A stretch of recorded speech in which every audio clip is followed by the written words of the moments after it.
Good morning.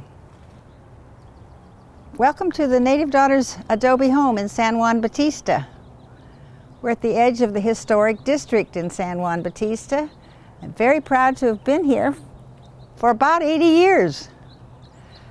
Today is October 4th, 2014. Welcome. Good morning. I was first introduced to San Juan Bautista as we drove along the highway 101 for years, and I always wondered what was here. In 1958, I began to find out. At that time, we were farming over off of Highway 25 on Shore Road and Fraser Lake, where we lived. We needed to expand our farming from just sugar beets to other crops. So Richard Gularte and I began to look into the area of San Juan Bautista and found that we could farm the 300 acres on Mission Vineyard Road that belonged to the Holthouse family and the Lavaninos as well. So I was teaching school in Hollister then, and it was an easy commute from here as well as from over on Highway 25. And we moved here in November of 1959, actually, right after a huge September rainfall of 5 inches in the afternoon. So we came here to farm, and then we found that we could also join the hunting club that was on the Holthouse Ranch, which made an important connection to all the people who came to barbecues on Sundays when we met during the hunting season. And we also could continue to be involved in the music of the area. Richard was a musician. I had met him when I hired his band when I was in Hartnell College.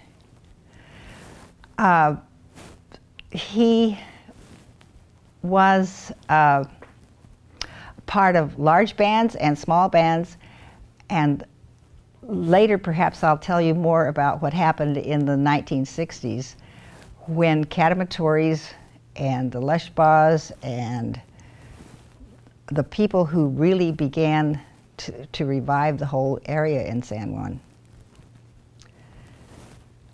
We were not very involved in San Juan except through the hunting club and the Holthouses, but downtown San Juan was sort of off limits to me. It didn't seem like the place I wanted to go. The only thing I knew about downtown was the bakery. There weren't many shops, so I stayed home. And one day someone arrived in my driveway out there on Mission Vineyard in a convertible, and it was Clifton DeRosa, who was a native of San Juan, with a lady named Paulina Lushba, whose husband was restoring downtown. And they suggested that Richard and I start volunteering and helping out downtowns. And that's how I got started. I wasn't even 30 years old. I began volunteering, and I've been doing it ever since.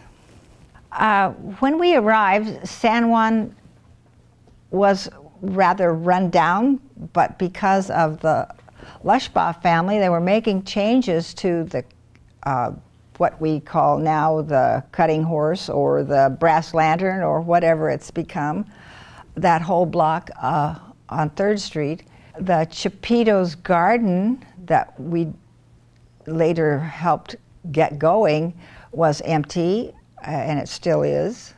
The screen door on what became our real estate office at 308 3rd Street was hanging on. There was what became the Liar's Bench in the Historical Society Museum now was sitting out in front of it. The bakery was operating. The Paradis family had come and was operating that very successfully. Hardinus was early in the 1960s. The adobe there had a 2-story tin warehouse over it. Larry Lushba still hadn't taken it down. The back part of Jardines, as it stands today, did not have the theater on it.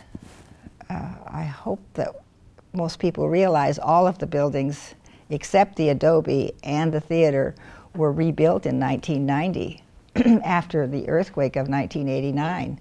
I believe the little church on the corner of McKellamey and 3rd Street was operating. It didn't have shutters on it.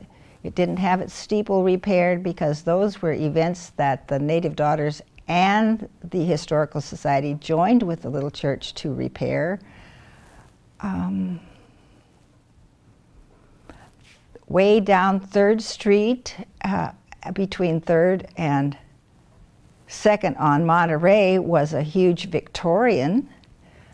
That burned down since way back in the 1960s, and that's where the Luck Museum and Library are today.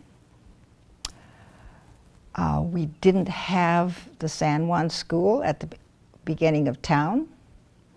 We didn't have the windmill, that beautiful tall windmill plaza there with the big barn featured at the entrance of our town. It was a huge vacant lot. There, I believe we had a gas station at the entrance to the school, but perhaps it hadn't, the Union and or Chevron station hadn't moved there yet. So back in 1958, we had vacant lots, plenty of room for possible buildings to be built. The current bank space, regrettably for sale right now, was occupied by the lovely Queen Anne building that is down on the corner of 4th and Polk. It's too bad that was moved because it would have made a lovely building, a home. People did actually in the old days live on Main Street right in the middle of town. The Hotel European, as my understanding, burned before we came, or if it burned during the time we were here, I didn't come downtown. I was so busy teaching school until 1964 when we actually moved downtown and left farming that I don't recall. I know historically that it's in the first block here on 3rd Street, but I don't remember seeing it. The Mora Hotel is still there, and that's where it used to be Mom and Pop's bar. I do remember that the original building where Daisy's is now was Vince's, and there was a terrible fire there, and so that was repaired and not exactly restored. The corner next to what is now Daisy's, where the clock shop is in today's world, was a restaurant. The same people who had the bar had the restaurant, and there was a bus stop along there. And interestingly enough, when I first came to San Juan, I discovered that the lady who ran the little bus stop area was originally from Big Sur, where I had grown up and gone to 2nd grade. So that was an interesting connection to San Juan for me. The Ferry-Moore's Seed Company was the field right in front of our farming operation. I got to drive through the Ferry-Moore's property every day on my way to school and back and forth. And the glorious flowers on one side of my driveway and 100 acres of their pear orchard on the other side. It was just a wonderful, wonderful spot to be in. Our little house was situated so that we faced the little hill that runs along the base of the road to the Rancho San Justo, where Holthouse's main home was just lovely. I did not actually experience seeing the Jim Jack cabin where it was originally located on the San Juan Creek at the back of the Arceo Ranch. I knew it was there because part of the hunting club was the whole Vaccarezza and Arceo family, and I knew that those kids had grown up playing in that house. The important building that was on the property we actually farmed and we actually used the little house became the settlers' cabin down here at the state park. The settlers' cabin was located right across from what we used as our production shed for the bell peppers and the cucumbers. The change to that whole farming operation happened while we were still out there, when Bill McKenzie came to town and bought the Holt House area, farming area of the Holt House Ranch and some of the hills. Bill McKenzie had a long understanding of what history means, and because he had taught in San Mateo at a junior college, and he became interested in a young man named Martin Penn, who worked for him, worked around different places, and who wanted to record the history of San Juan Bautista. So the coming of Bill McKenzie made a big difference in all of our lives. It was through him and his encouragement that we finally became the San Juan Bautista Historical Society. That settlers' cabin was brought down to the state park. They accepted it, and Martin Penn himself built the foundation and restored it, where it is in the park right now on Polk Street. When it came time to consider the Jim Jack cabin as a historically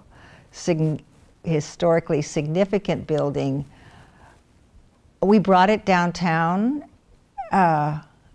and left it at the park for a while, and they decided it did not meet their criteria of having been firmly established before 1880. So we were forced to move it to the city lot, and they graciously accepted it, probably for a short term, but we were forced to leave it there until it was completely restored and brought down to the Luck Park in around the year 2000, was that? I've forgotten.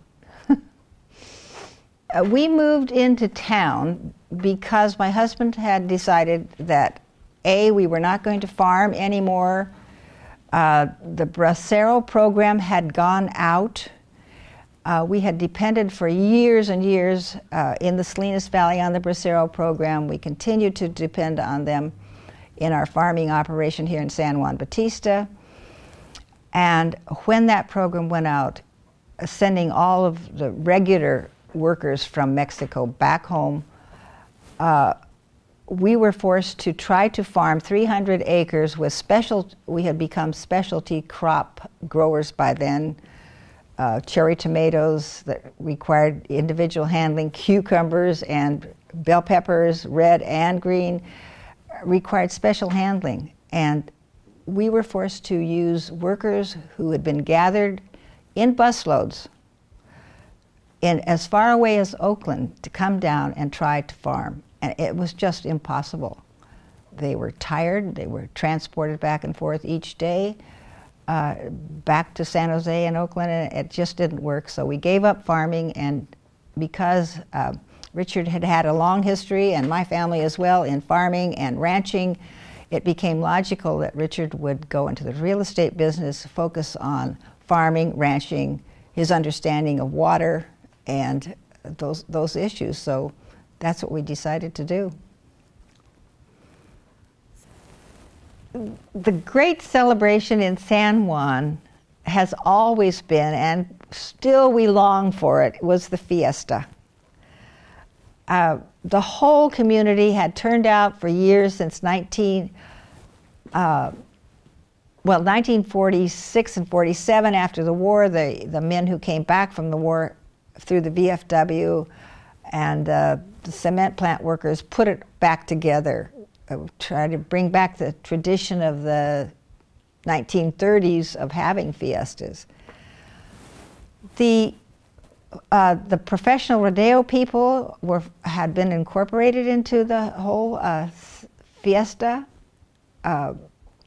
We had the rodeo going every year.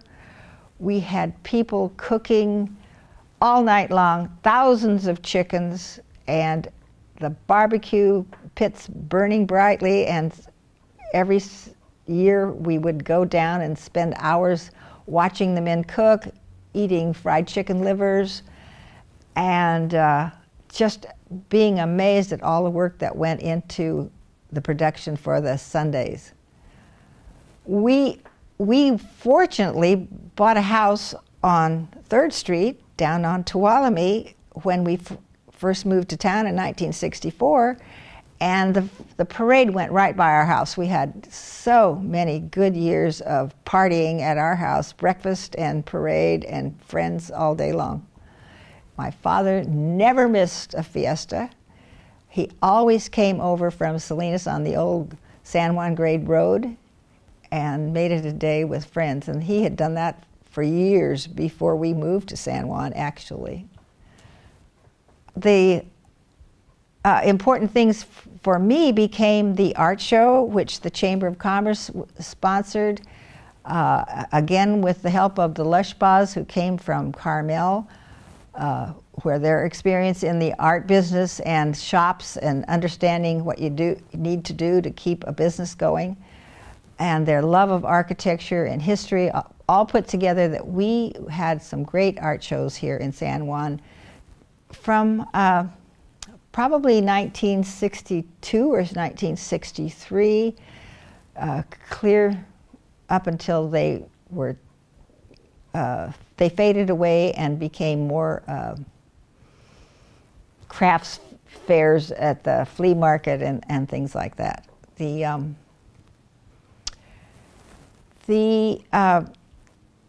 emphasis the year before the famous flea market was begun was a harvest festival, and that was in 1963 when Richard and friends of ours were actually still farming, and we got all the farmers in the whole valley to participate, charged them $1 entrance fee, and we had a parade of farm equipment, cucumbers on the actual cucumber picker, if you can call it that.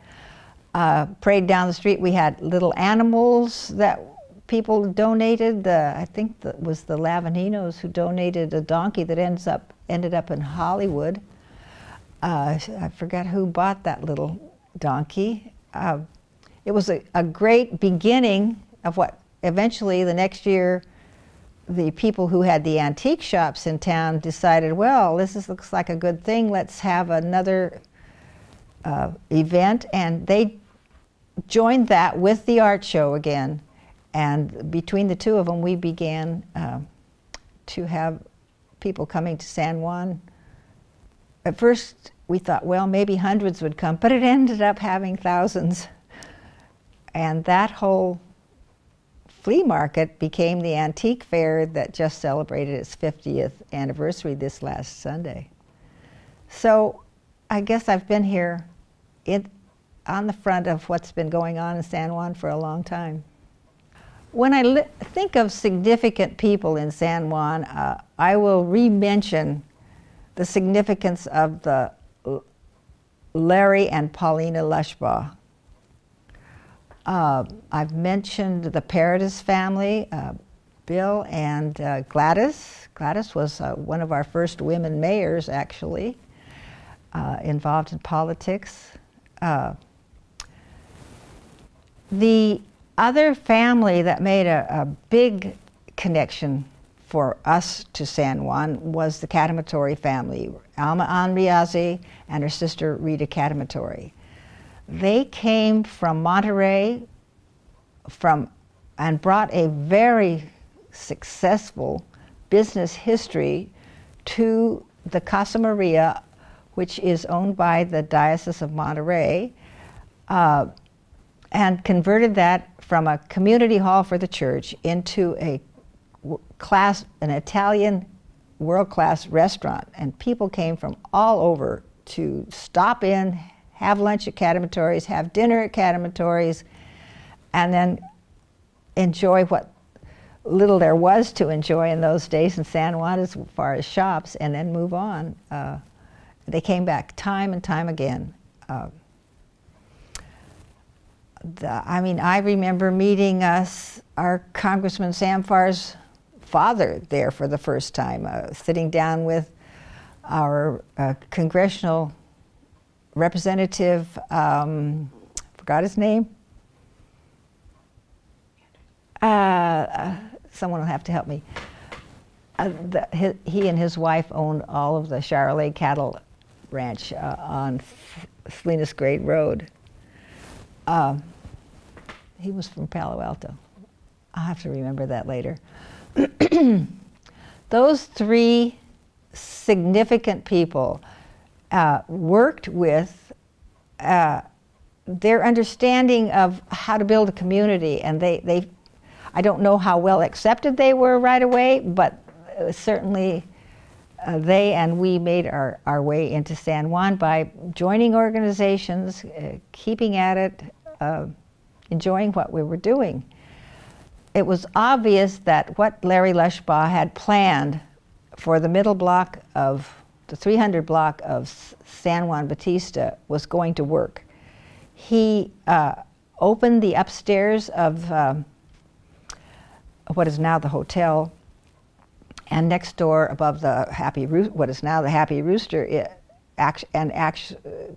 opened them as apartments where actually his wife lived, where Clifton DeRosa and his first wife lived upstairs, and another lady named Toots Harriman.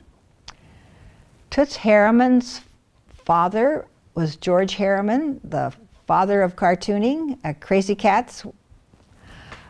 She opened one of the first shops in the Lushbaugh building called The Store,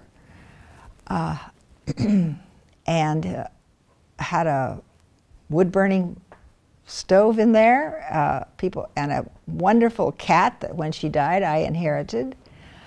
And I don't remember what she sold. There were all kinds of books and things to do in that store beside buy things. And the Lushbaughs also had someone open the restaurant in what is now the hotel building. I think there were wooden benches there. It was called the Vendome. And so life began to happen in that section of Main Street. People came to the bakery, walked down to this section of Main Street, and all the while across the street were the buildings of the Crevilla family. John was operating the shoe shop.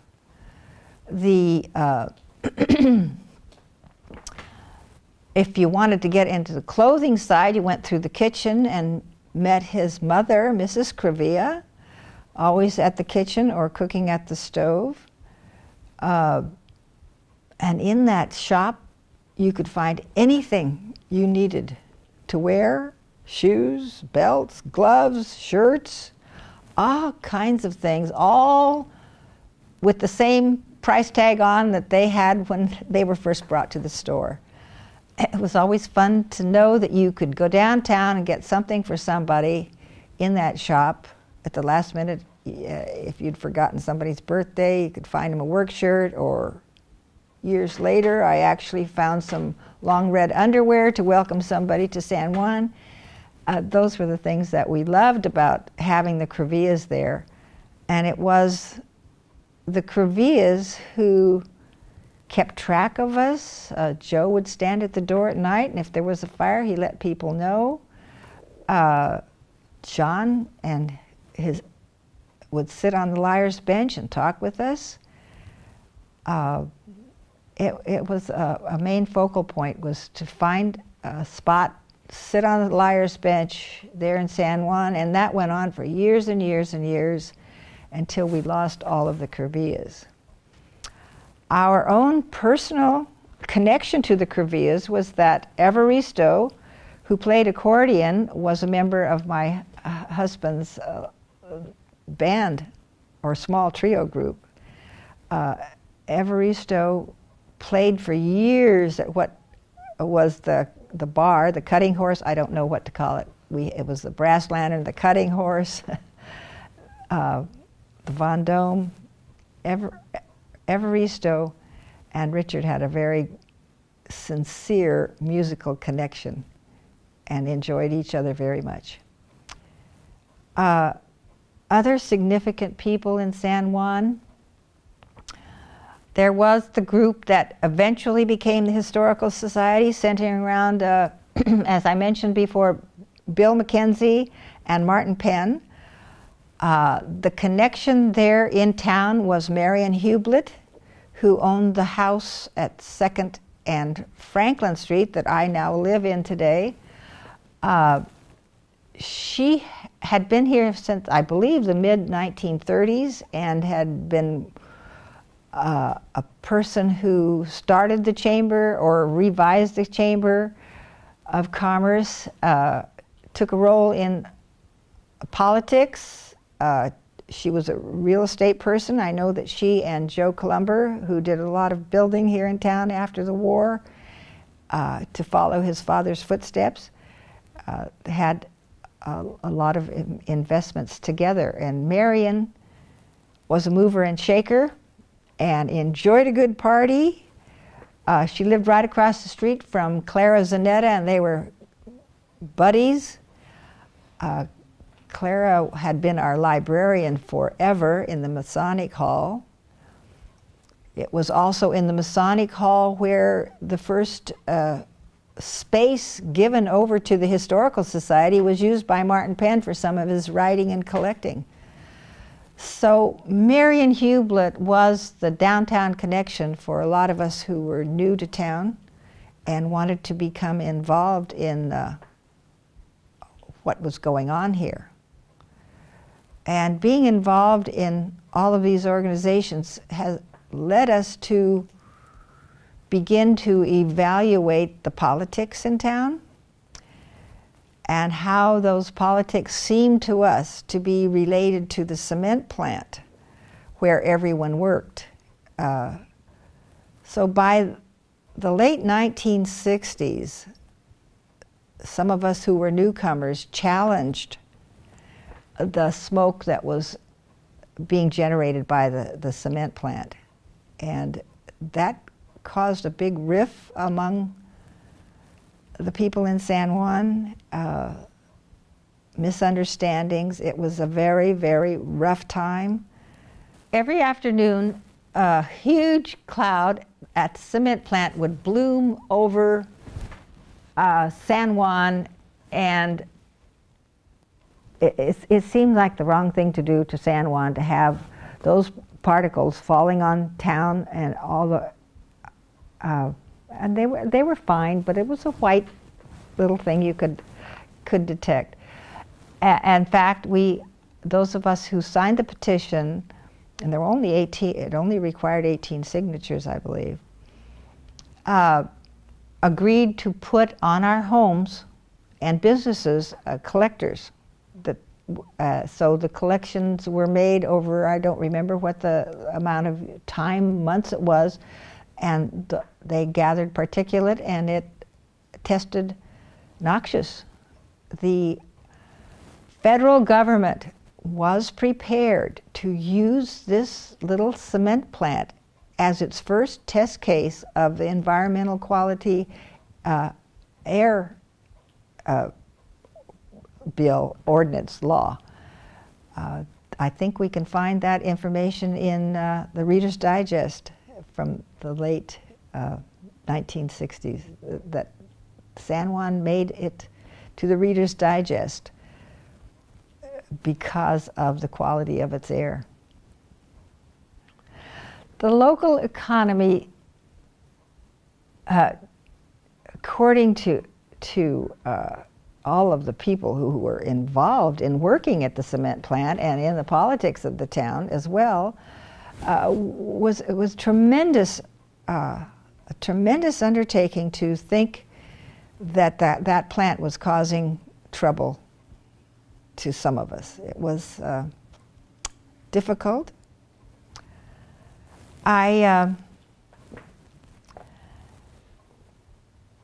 It was never anyone's intention to close the plant. It was our intention to clean the air, to have the situation here looked at, studied, and remedied. The cement plant had been thought of early in 1907 when was the Panama Canal opened up and all the possibilities for growth in the western United States happened. The cement plant was a very important part of San Juan Bautista. Most people thought it was part of the city. It's in the county. It was the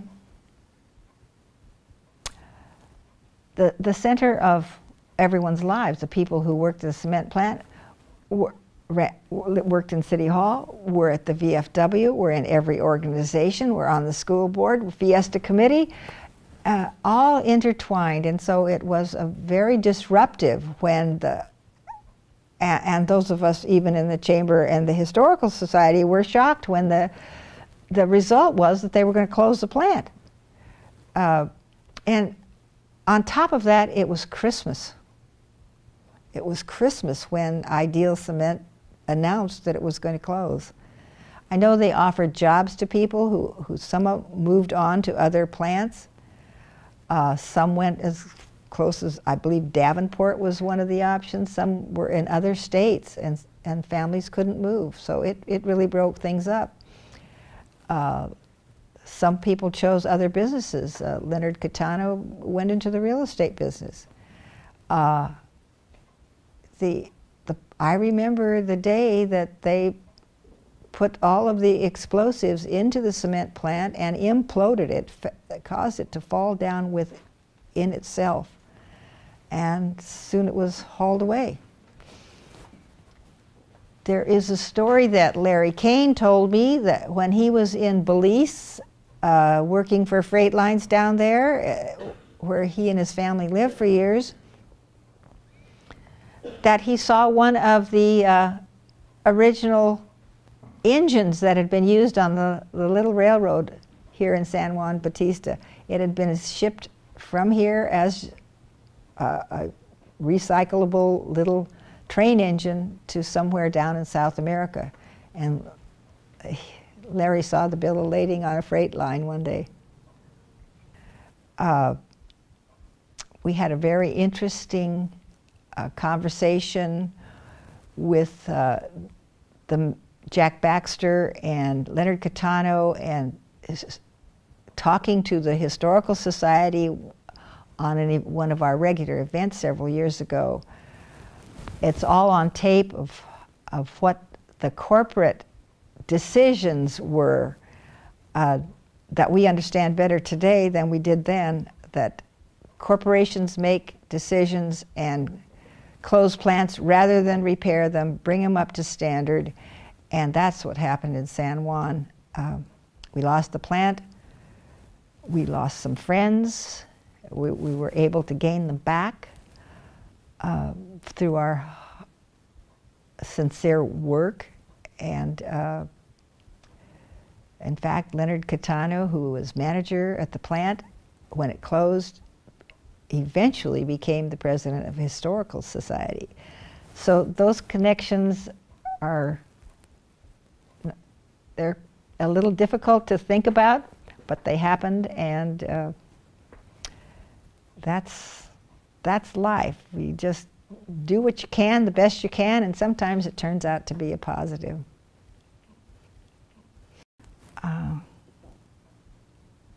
I hope San Juan has not changed much.